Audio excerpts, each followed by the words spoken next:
Welcome to our channel. Today we how to install Covalent API for unified blockchain data. Easy tutorial step by step clearly.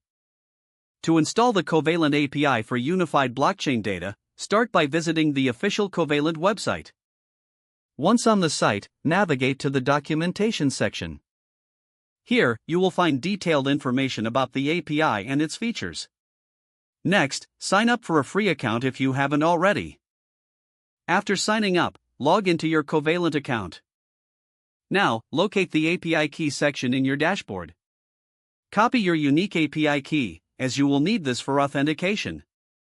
Open your preferred code editor or integrated development environment, IDE. Create a new project directory for your API integration. Inside your project directory, initialize a new node.js project. Use the command npm init to create a package.json file. Next, you will need to install Axios to make HTTP requests. Run the command npm install Axios in your terminal. With Axios installed, create a new JavaScript file in your project directory. In this file, start by requiring Axios at the top. Set up a variable to store your API key.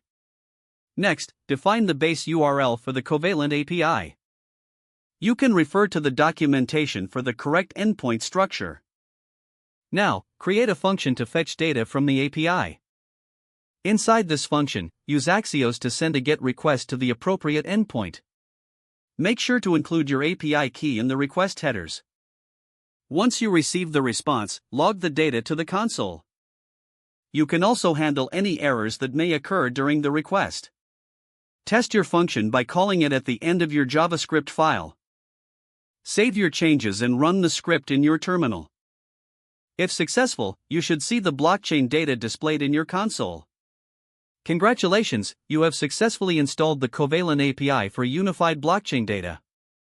Explore the API further by utilizing additional endpoints as needed. Don't forget to like this video and subscribe to our channel for more step-by-step tech guides.